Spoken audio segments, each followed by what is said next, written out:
The sun was already high when the man stopped. In front of him, nothing but desert. Behind him, a life he no longer had the strength to face. He wasn't there by choice. No one chooses the desert. You end up there when you've run too long, when you've said yes too many times, when you've put yourself last for so long that you forget who you are. At first, he tried to find direction. He counted his steps, followed the stars, looked for signs. Then he realized the truth he had been avoiding. He didn't know where he was going. And that scared him more than the heat, more than the thirst, more than the silence. Each step sank into the sand, as if the desert itself wanted to hold him back. Sweat burned his eyes. His mouth was dry. But his mind was loud.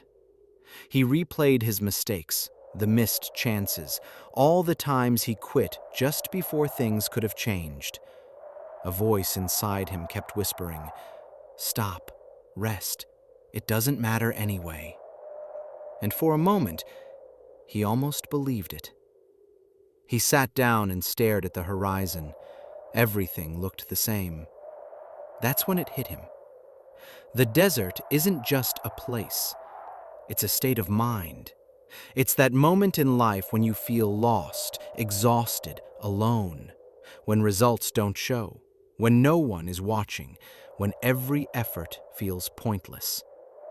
But staying seated meant accepting that this was the end, so he stood up.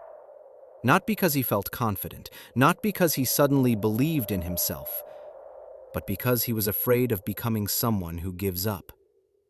He walked on, slowly, no heroics, one step, then another. At noon, the sun turned merciless, the air shimmered, and in the distance, he saw it. Water, palm trees, shade, an oasis. His heart raced, then doubt crept in. It's just a mirage.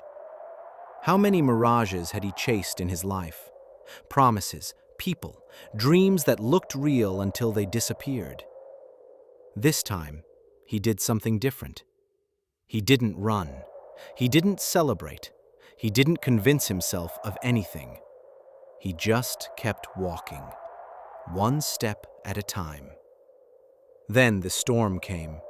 The wind screamed. Sand cut into his skin like needles. He couldn't see. His footprints vanished instantly, as if he had never been there. And in that chaos, he thought, if no one sees my struggle, what's the point? The answer came in the silence after the storm. He wasn't walking to leave marks in the sand. He was walking to become someone stronger. When night fell, the desert changed its face. The sky filled with stars, and for the first time in a long while, he felt calm. He was tired. He was scared. But he was still moving forward. And that was enough. At sunrise, he saw it again, the oasis. This time it was closer, clearer, real. When he reached it, he touched the water with trembling hands. It was real. He didn't cry from happiness. He cried from relief. Because he understood something that changes everything. He didn't reach the oasis because he was strong. He reached it because he didn't stop. And maybe today, you're in your own desert. Maybe you feel lost. Maybe you're tired of fighting without seeing results. Remember this. You don't need all the answers. You don't need certainty. You don't need perfection. You only need to make the simplest and hardest choice of all. Don't stop. One step, then another, then another. The desert isn't there to break you.